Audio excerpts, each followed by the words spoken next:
welcome to the Bullcast Podcast. I'm Katie Pickler, and with me today is the brothers.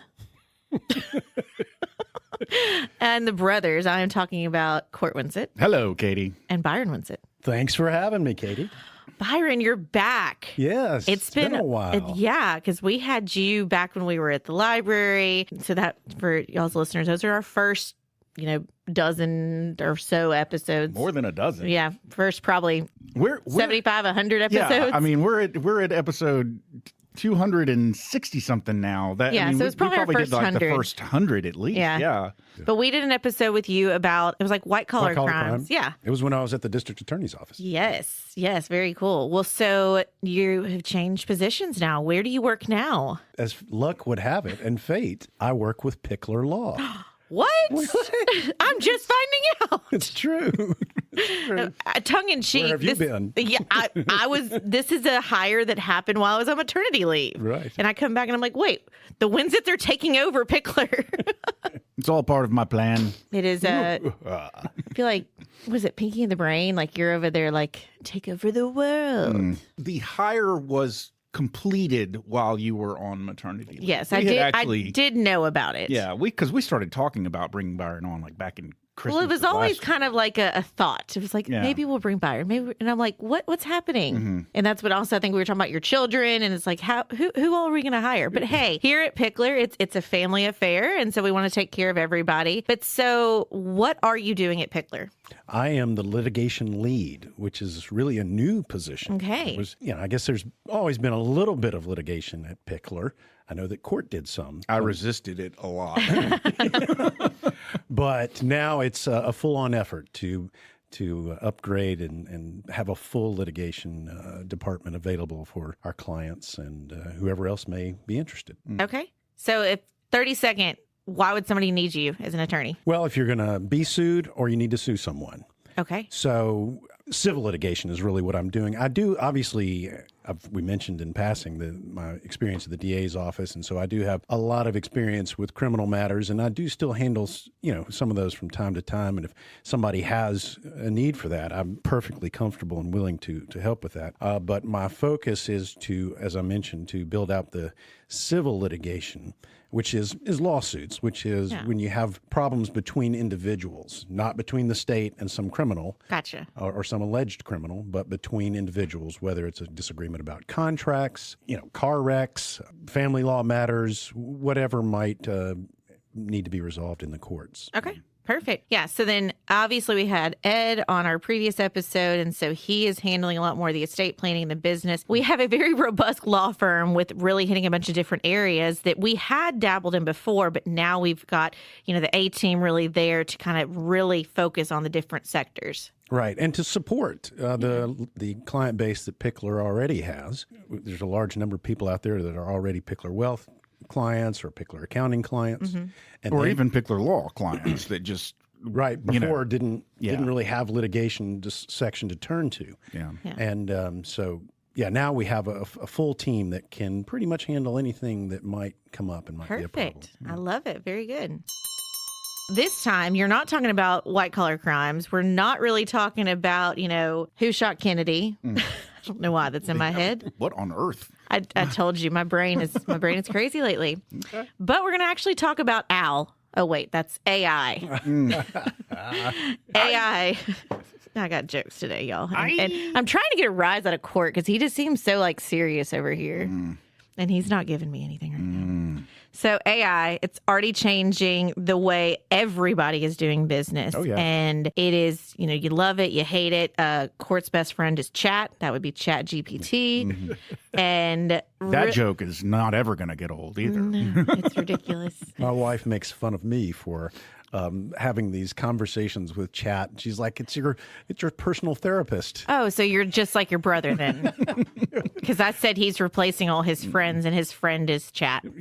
Well, for me, I think it's because nobody wants to talk with me about, general life issues or coaching or whatever for as long as I would like to talk about it. But chat never gives up. It just keeps going and going. Yeah. There are topics that I simply don't have anybody, that is a human being in my life that I can ask questions of. If there's a particular book that I'm reading, and there's something I want to know about the book, and nobody else reads the stuff that I read, so Right.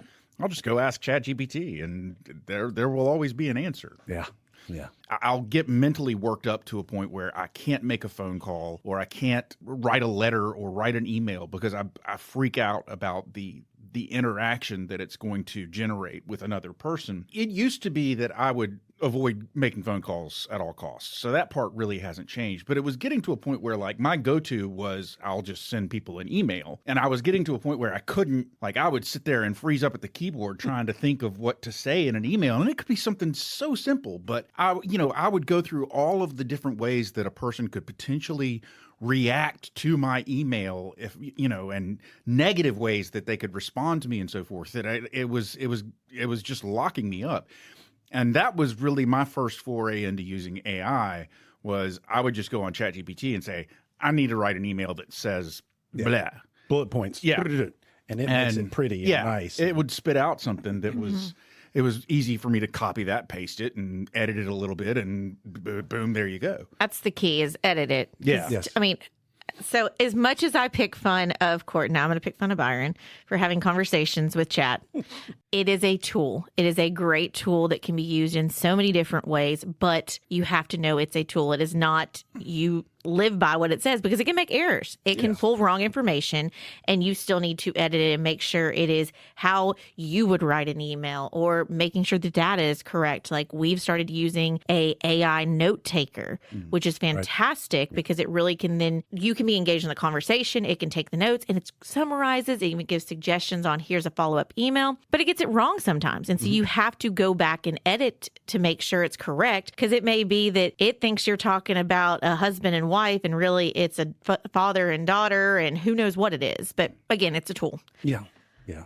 And that really takes us probably straight to the core of AI with lawyers. Okay. Because there's already ethical guidance on this, which is that AI can be used as a tool. It's almost like just a virtual assistant. Whether you have, we have a fantastic paralegal in litigation in Pickler now, and we have, lawyers that are down the hall from me, and I might go and bounce ideas off of them or get their input. I might get Mary Johnson, who's our paralegal, to draft something for me, and then I edit it.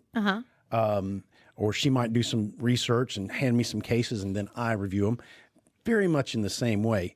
When I do that, whether it's with a person or with AI, it's still my responsibility as the lawyer to be responsible for the ultimate product, to be sure that it's correct, to be sure that research has been done, we have reviewed, and we understand the arguments, and we're putting them out there. It still is my responsibility as a lawyer for the ultimate product. And so AI is just a way to help you think through it, to do it more quickly, because you can give it raw bullet points, and it'll give you a nice set of paragraphs. But that's the key, and it's really important that our clients know that we're ethically required to do that, and that we do that. I was, just before I came over here, reviewing a potential settlement agreement proposed by another lawyer in the case, and I ran it, and we have the ability to upload the whole thing to a secure, and we don't use chat for that. We use Lexis as an AI assistant for our legal stuff, and it's secure and it's encrypted and all that kind of stuff. And but we can upload that document and ask it to review it and make suggestions, and it does in a matter of seconds. Yeah. But then once I've got that, I still have to read through each one of those suggestions. Consider if I have other suggestions. I have to review the entire original document myself, just like I would have before. And ultimately, I can accept or reject its suggestions. I can add, but it is a tool that helps speed up the process. And it's like asking somebody else. I might sometimes come over to court and say, here's a situation. Do you have any thoughts about it? And he says something I never thought of. And so it's just one other way of getting thoughts and suggestions. Well, it's working smarter, because you're really you're not trying to do it all yourself. And I had doctor come in here recently who's a prospect. He said he's been using AI, and they've got a similar like medical one where he's been able to find out maybe there was a similar case in San Diego or somewhere else. And so we really are bringing everything together. But you're right. If we had a client that called in a panic, needed something read really quickly, that saves you some time. Yes, you still have to do the legwork, but it's already done a lot of it where you can then really get them an answer quickly. Right. And it helps you just be a little more certain that you haven't missed a trick, that somebody else has looked at it, So, it's fantastic. Okay, so AI, we've talked about before. It's not just a buzzword, and it's not new. It's been around for a long time. It just has evolved and really has become so robust now that it is in different industries. So this episode is specifically talking about AI and how it plays into the legal world, because I was very interested when we were having Byron on. And in fact, as we said with Ed when he was on, we're going to probably continue to use these great resources we have with Byron, with Ed. Maybe we'll get John on here, different aspects. Oh, I doubt that. I doubt that very seriously. You might invite him. We can invite him. I'm not sure he'll accept. Yeah. But just to have different legal perspectives on our podcast, because as we've said before, financial is the core. It's so many different things, but understanding the legal aspects of it is just as important as the tax and the financial part. Before we really get deep into this, let's do our list. Who wants the first one? I have to say that A Few Good Men is one of my favorite movies. Not because it is rigorously representative of the true world legal situation. There's real problems. It's a story. It's a great story. It's not a great legal analysis. But interestingly, my wife is a lawyer as well. Okay. She does not currently practice anymore, but her license is current.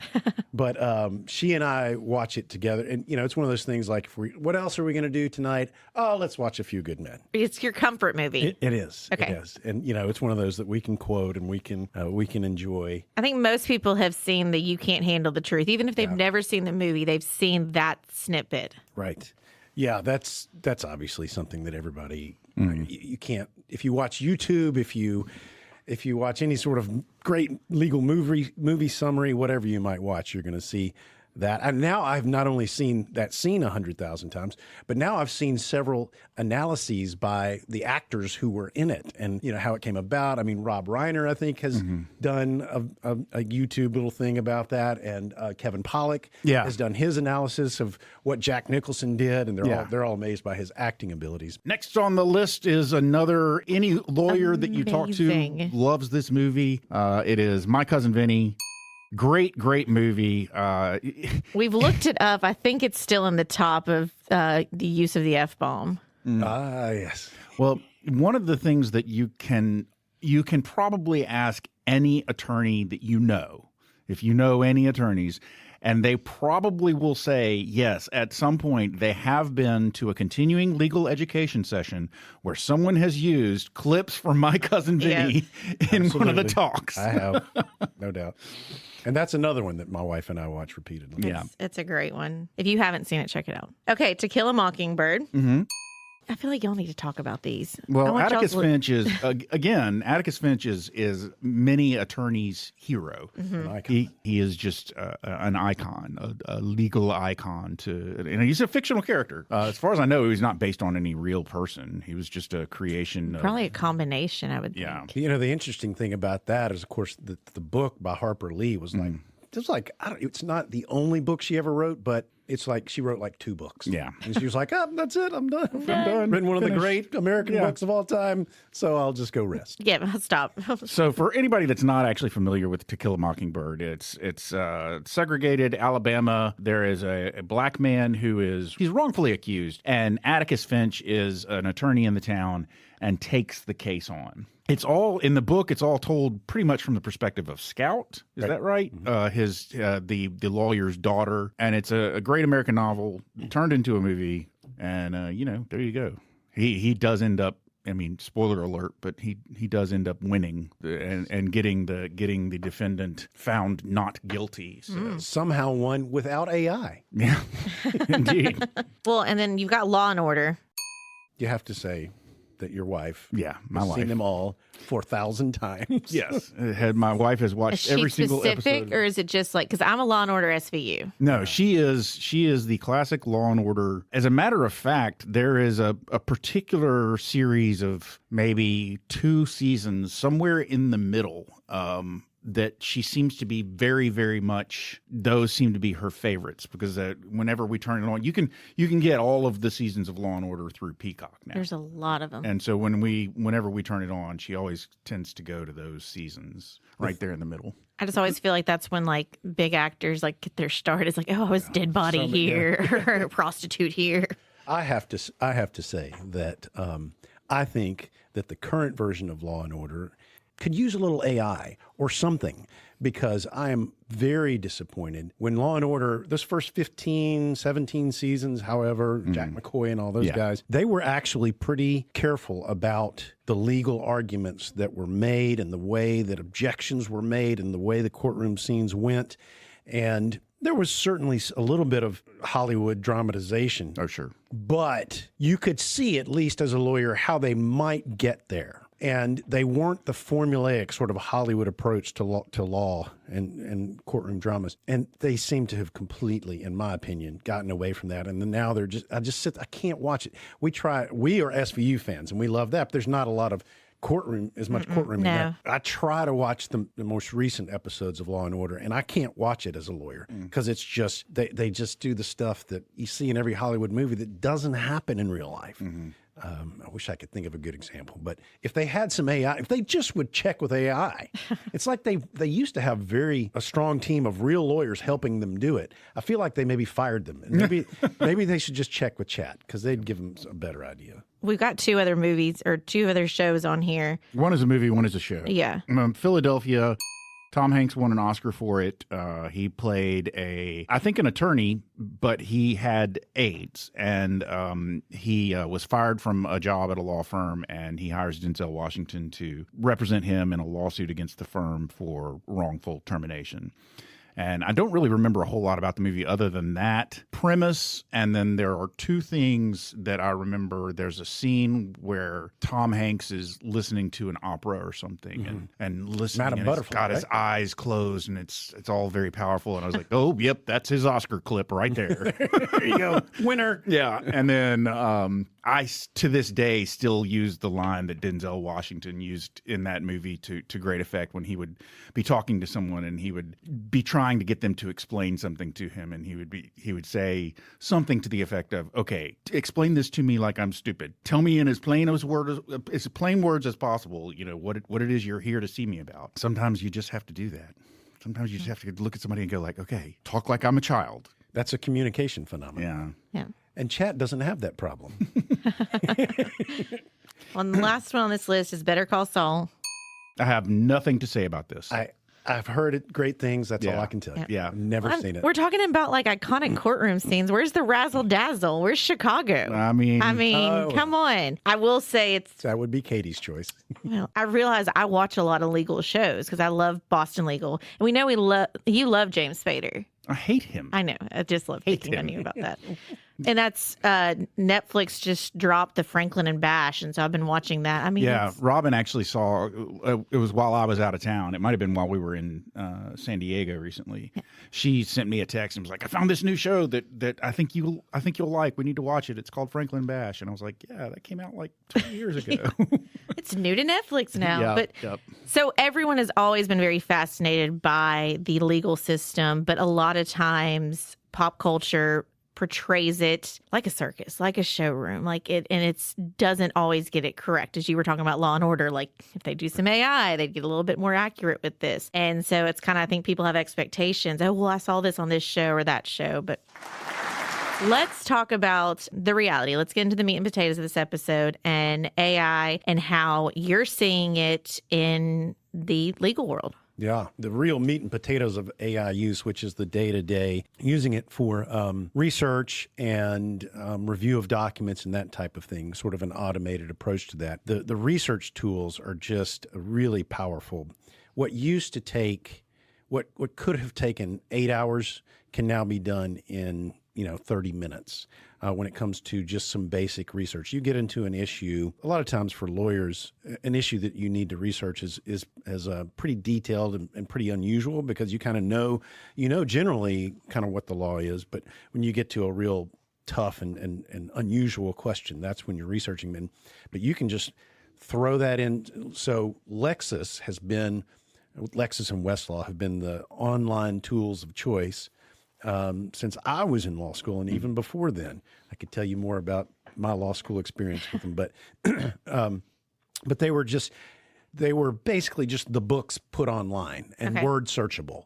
And then they kind of advanced a little bit to where you could, what they called, Westlaw introduced natural language when I was still in law school, which was it was really probably one of the first forms of AI, because you used to have to do what they called Boolean logic. You had to do terms and connectors, meaning you had to structure with some rigorous logic how your search was stated using and. You had to decide, should I use and here? Should I use or here? Should I use a comma? So basically you're like, okay, Lexis or Westlaw, find me all of the cases in the state of Tennessee from the Tennessee Supreme Court that have this phrase in it and would be combined with this phrase or word.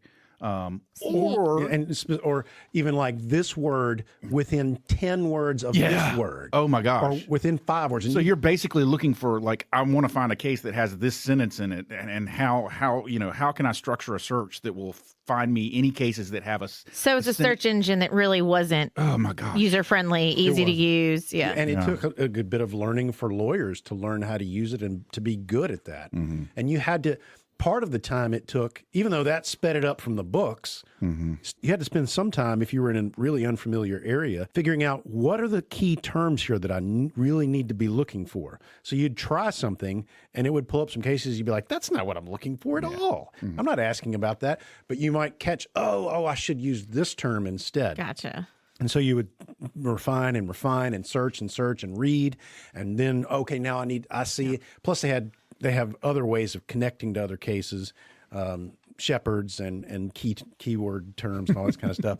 But that's what I'm saying. It sounds like all this stuff you had to learn just to use the software. Now, with AI, Lexis has AI built into it. And you can sit down, and again, Lexis is a secure platform. Want to be sure that our clients know. Why do I remember something in school like LexisNexis? Right, that's it. That's it? Okay. Because I remember using something, I don't know what it was. So Nexus is the news side of Lexis. Oh, got and you. It's thousands of newspapers. So it must have been like research that I was doing that I did LexisNexis. Okay, perfect. Anybody might use it. Okay. So it wasn't just legal. It was all these news sources. Lexis, you can sit down and go, okay, I've got a client who's got this problem. You can describe the problem, and then you can say, I'm wondering about this particular issue. And you don't have to get the exact right terms. AI really has some level of artificial intelligence to it. It can understand you like a human does.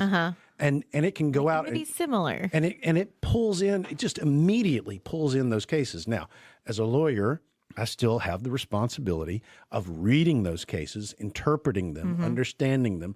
And there's all sorts of important parts of a case. Court was talking earlier about, you might be looking for Tennessee Supreme Court cases. Well, you might not find a Tennessee Supreme Court case. It may bring back only Court of Appeals. And you have to understand as a lawyer what that means, the precedential value of it, how it's going to be applied to your case. And so it's not a solve all. What you're saying is that I've got somebody who's suing me. I can't just go and get access to this Lexis, find a similar case, and then try my own case. No. I still need you as my attorney. Yeah, at this point. Now, maybe in 20 years, I don't know. I mean, I think certainly there are a lot of people that think that lawyers will be AI'd right out of their jobs. And it's possible. I have no idea where this is going. But what I will say is that although you couldn't just figure out and try your own case, I do see that we're having better informed clients. Okay. When they come to us, a lot of them have gone to chat, which is not quite, but even chat, and we'll talk about some of the other problems with those types of AI in a minute, I guess. But they will come in and they'll say, well, I read, and a lot of lawyers and doctors hate, I read this on the internet. Yeah. You know, but they come in, and most of them come in and say, well, I read this. Is that right? And they're, you know, chat does a lot better job of getting them in the right ballpark, giving them a summary. They may not understand all the ins and outs, but I think they're better informed now.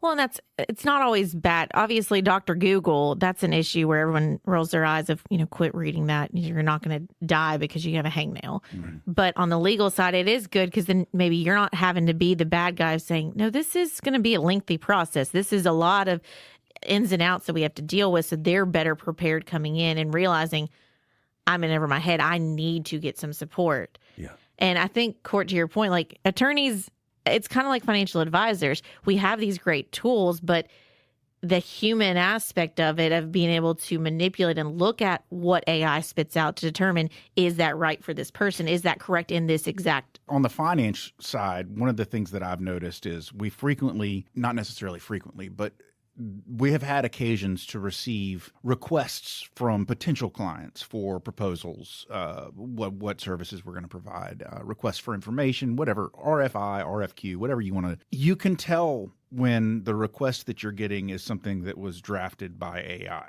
Mm-hmm. So they're coming to you with here, I need to know the answers to these questions to see if you can be my financial advisor. And I'm like, oh, you got this straight off of ChatGPT, because so I'll just upload it to ChatGPT and get you some responses. Yeah. Here, let me load it in real quick, and I'll see what ChatGPT wants me to say back. So, and you may be touching on this, but obviously AI is so big that now there's a lot of debate questioning: are people getting through school, getting their doctorate, getting their law degree, getting things like that because they're using AI, and does that make them a legit attorney? Okay. Both of y'all. Well, one thing that you have got to, as a very basic premise of law school, understand about law school is 3 years long for the average student. You go 5 days a week for 3 years, and then you're done. But what is crazy about law school, and it is unlike any other type of school that I've ever attended, is you spend an entire semester reading and studying and going to class and talking a whole lot and taking a bunch of notes, not getting any sort of scores. There are no grades. You're not getting any sort of feedback for how you're doing, or whether all your feedback is if you say something in class and the professor likes what you said or doesn't like what you said, then you're on the right track. All of your law school grade comes from a final exam that is given to you at the end of the semester. So you've basically been doing all of this work all semester long and nothing else, no grades. They give you a test. You take the test in person, and how you do on that test is your grade for that class. That means that you've got to learn the stuff. Yeah. Because to be able to take the test and pass the test, you've got to learn how to write answers to essay questions correctly and properly. And there's a specific way that you do it. So if you're bringing all these talking points into class and you're not thinking for yourself, you're using AI, you're screwed when it comes to the test. Yeah. Okay. Again, these are not my personal. I'm just throwing out stuff that the listeners would want to know about. Yeah. Hey, are we getting legit attorneys coming out, or is it we've just got bots that are being created? What's another interesting point is I had a friend at the DA's office who proctored the bar exam. And it's amazing. First of all, he did it during COVID. Oh, when they gave it all online, and the technology that they used to allow you to take the bar exam that way, you had to have a web camera, and it was on you, and you like, I don't remember the exact rules, but it was like, you couldn't leave for whatever period of time, because they didn't want you going off camera, looking it up in a book and coming back. So your face had to be right there. Yeah. They actually had, and there's technology that, like, the camera will alert the proctor if your eyes shift away from your screen for too long. Right. Then the proctor will come on and be like, "Can I see? I need you to pan your room with your camera. I need to see what you're looking at over there." Yeah. And I mean, so yeah, it's pretty intense. There have been a couple of tests that I've taken like that, not law school related, but in the financial industry, there have been a couple of times when I had to take tests like that, and they'll have you.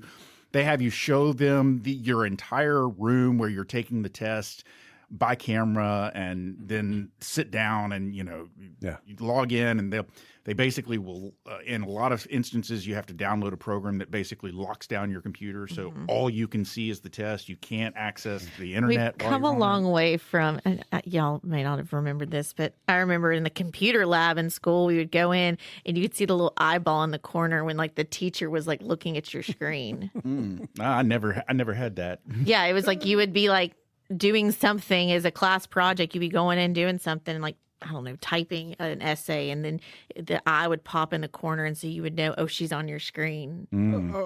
What kind of dystopian school did you go to? She was you started school in what, in 2006 in like college? No, this was in high school that the eye happened. Oh, yeah. It was like we were taking like a spelling test or whatever. And so, which was crazy. You think about it. That's exactly what it was, a spelling test. We went to the computer lab. You had like Microsoft Word up. Of course, then it highlights red. So you know if you messed it up, but you're like type and be like, she'd say a word and you'd type it, but you weren't allowed to like click on where it would show like how to spell it correctly. And so then you just never knew when she was going to have the eye on your computer. The eye. Well, now maybe Somebody's going to have to back me up on that. now may be an appropriate time to mention that when I was in high school, we had one of the cutting-edge computer laboratories in the city of Memphis, full of at least 10 Apple II Plus. Oh, yeah. The big old huge things. Green monochrome screen. Yeah. We had one that had color, and that was the bomb. Yeah. Yeah, see, I went when the computer lab, you had the little balls in the mouse, and people would go in there and steal the little like rubber ball out of the mouse and Throw it at each other. Yeah, I mean, just being destructive. But we didn't have a mouse. There was no such We had thing a as a keyboard mouse. and if you had 2 floppy drives, boy, that was something else. obviously, you talked about the ethics aspect of it, of making sure. Now, one of the things I see in this outline is talking about disclosures of everything in our financial world is disclosure. So are you having to disclose to clients, hey, I used AI or? Yes. Okay. Yeah. We mentioned that and disclose it to them. And frankly, if I had my opportunity to talk with the experts about it, the real bottom line is I'm responsible for the law and the argument and the research and the documents, et cetera. It does not change my level of responsibility for every word that's used or said. Personally, I think the need to disclose the use of AI is like, we also use filing cabinets. We have a paralegal. We have secretaries who answer the phones. I mean, how much, it's, Yeah. It doesn't change the fact that I'm responsible for it. But too many people think, and we've talked about this before, that just because somebody can do something quickly or can get it done does not mean that it devalues that. And so I think a lot of times if you were to say, oh, well, I, used AI to create your contract that you're giving to this client, then they may go, well, then why am I paying you if AI did it? Or with this, like, well, why am I paying your hourly fee if, a section of that was AI? So how do y'all address that conversation? Well, in 2 ways. First of all, it's basically usually going to be a first draft, or maybe, again, like I said before, we can also have it review our final draft and give suggestions. So it's doing some of the basic legwork that probably I would have our paralegal do if I didn't have AI help with it. And it's just getting something down on the page. The fact of the matter is that it's saving the client lots of hours. If I did it myself, it could take me 4 or 5 hours to come up with a coherent, long, 10-page contract, first draft, if I don't already have a form that's useful for that particular situation. And they're going to pay all of that. So instead, Lexis can throw out a first draft in a couple of minutes, and it takes me 30 minutes or an hour to review it and and I am still putting in my strategic consideration, my knowledge of how humans are going to take it, because remember, again, example of a contract. We're drafting a contract for a client, and first draft comes out of our AI generated version. Ultimately, that contract has to go to the other side, and that other side has to agree to the contract. That's where the real expertise of an experienced lawyer comes in, is the human interaction. And so we're saving them lots of time and therefore lots of money, hours possibly, on the front end. And then still we're putting in the ultimate and most useful part of our knowledge and experience by being the ones who interact ultimately with the human beings, which you can't get away from. There's a judge involved. There's another party involved. There's another lawyer involved, whatever it is. Perfect. Yeah. We still need you. Absolutely. Okay. What other things on AI do we want to touch on? You've kind of mentioned there is a distinct difference, if everybody get that takeaway, that your chat GPT that you have access to is not going to give you the exact same information as Lexis is going to give you. Yeah. So in our outline, we talk about, and something that people often think about and overemphasize is hallucinations. Especially in the early days of Chat GPT, it literally would name, if you did some legal research on chat, it would name a case which did not exist.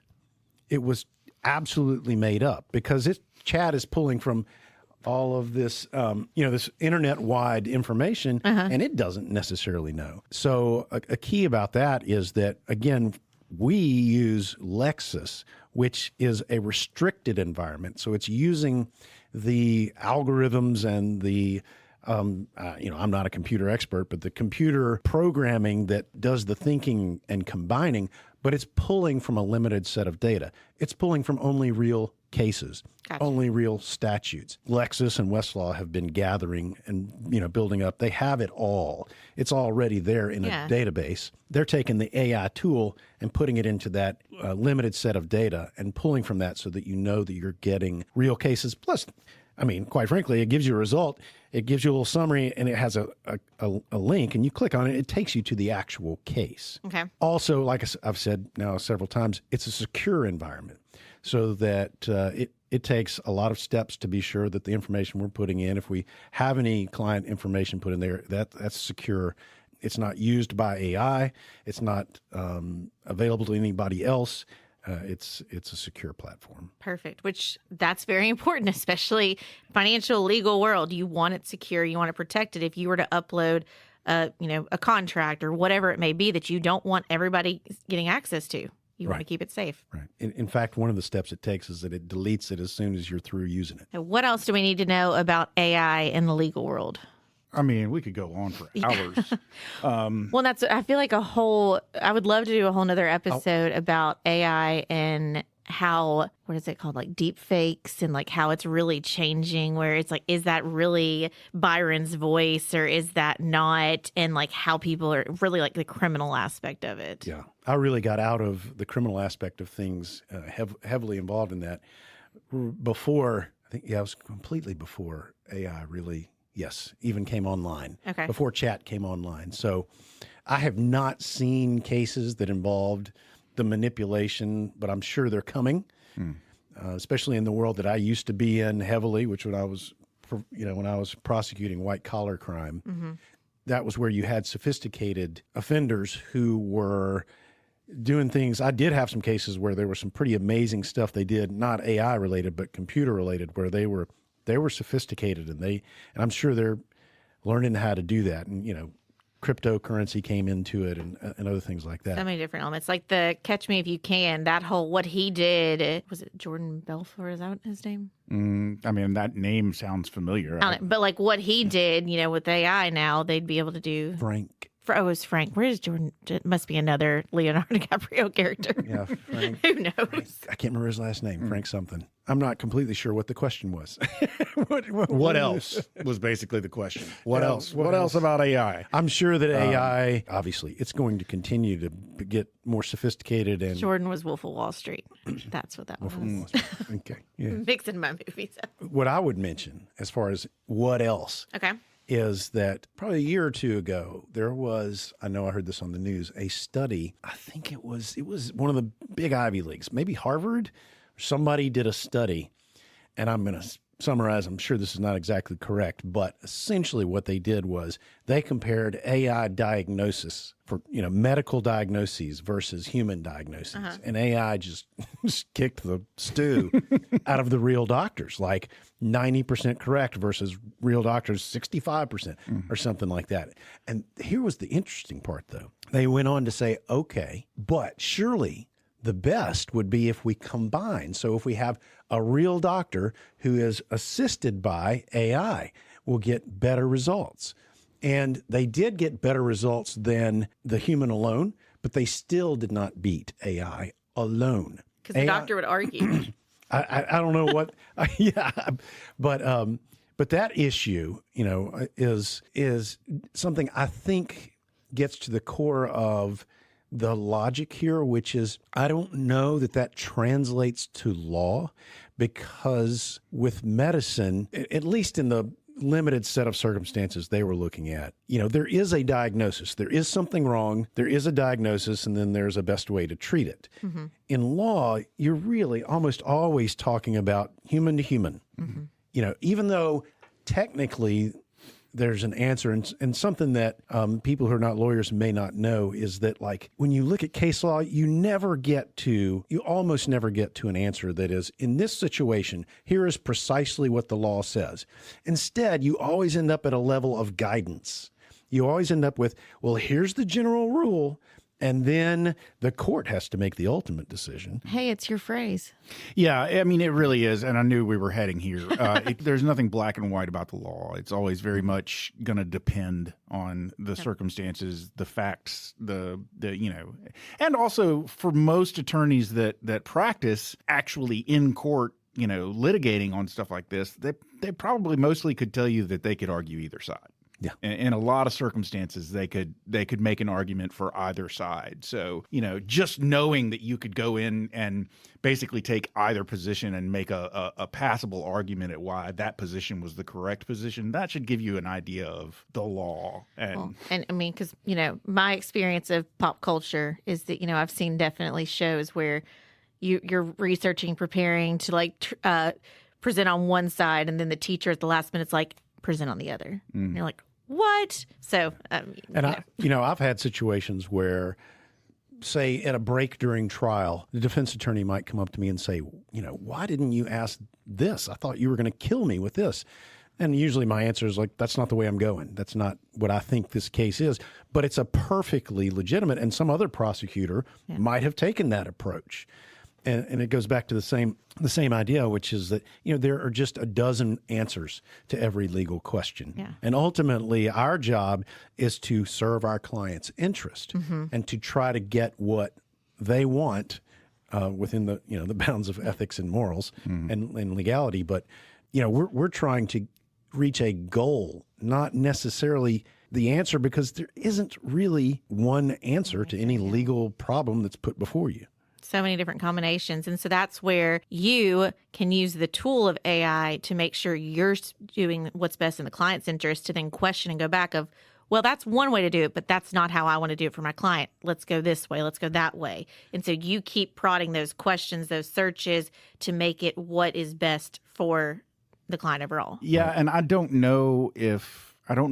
haven't used, especially in the research capacity, I haven't used Lexis AI enough to know whether it has that sort of conversational aspect to it that you could achieve with ChatGPT or something like that, where you can go back to ChatGPT and say, nah, I want to tweak it and go this direction. I need this to sound more professional, or I need this to, use some different form of language than the way you worded it this time. And ChatGPT will spit something back out at you that sort of follows your directions. I don't know if Lexis does the same thing. It's not quite as easy, and sometimes when you try to push it that way, it kind of gets lost.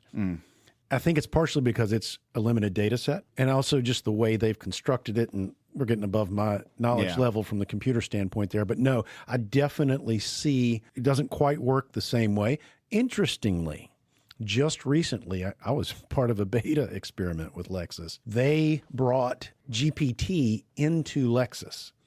So they wanted, lawyers to try it out. So that is, and they just so everybody knows, they very distinctly separate the two sub-platforms, if you will. You're either in the legal research, the official legal Lexis research, or you are doing asking questions in the GPT part of Lexis. The point of bringing it into Lexis is the security of the platform. Okay. So that you can be more comfortable getting into issues and questions in an environment that's more like ChatGPT. Yeah. But they also have warnings everywhere. Every response says, this is not, official Lexis legal research. This is taken from basically the data from the internet, and so you need to double check. Yeah. Their compliance department's covering their bases on everything. Yeah. Yep. But it is here. It is going to stay. It is impressive the way that AI has been incorporated into all of our industries, all of the careers out there. This stuff that they do now is really pretty crazy. But we have talked probably longer than we normally do nowadays. Yeah. So we should probably start wrapping this thing up. Byron, thanks for coming on. My pleasure. We can start playing games with the audience. We can just let you sit in and pretend you're me. Yeah, exactly. See if people even pick up on it. See if we pick It'll up. It'll be great. No, I mean, the bullseye of this would definitely be that, yes, you still need your attorney. Don't shy away or don't feel, like you're being cheated if you're sitting with an attorney and they talk about using AI, using different things. That's actually, I would say, an intelligent attorney who's really using his resources wisely, trying to make sure they're fighting for the best interest of you. And it is, at the end of the day, a great tool that is continuing to advance. And do not be scared of AI. Ladies and gentlemen, there's the closing bell. You've made it to the end of yet another episode of the Bullcast Podcast. If you liked what you heard and you'd like to hear more, please feel free to go to your favorite subscription service and sign up to have our podcast beamed directly to your device every single Thursday at noon. If you'd like to find out more about Cortland, Katie, Cameron, or Nicole, please feel free to go to our website. That website is bullcastpodcast.com. We've got pictures up there. We've got our bios. We've got a place where you can drop a comment or suggest a topic you'd like to hear us talk more about. But hey, I mentioned pictures. We do have an Instagram handle, and we've got pictures on that handle. That handle is at Bullcast Podcast. We also have an X handle, which is also at Bullcast Podcast. And finally, rounding out the social media, we have a Facebook page, which is Bullcast the Podcast. As I do every episode, I would like to mention that Katie and I work at a place called Pickler Wealth Advisors. Byron works at a place called Pickler Law. Cameron and Nicole work with me and Katie at Pickler Wealth Advisors. And if you'd like to find out more about any of us, or find out about what we do, find out about what we could do for you, find out about our amazing team, or find out about our boss, David Pickler, please feel free to go to that website. That website is picklerwealthadvisors.com. That's advisors with an O. Not an E. Ladies and gentlemen, you can also check out picklerlaw.com if you want to find out more about Byron and what he could do for you. Byron, you got anything else to say? No. Then, ladies and gentlemen, I have given you everything you need to go forward. Go forth, be merry, and be artificially intelligent. So for now, I'm Court. I'm Katie. And I'm Byron. And we're done.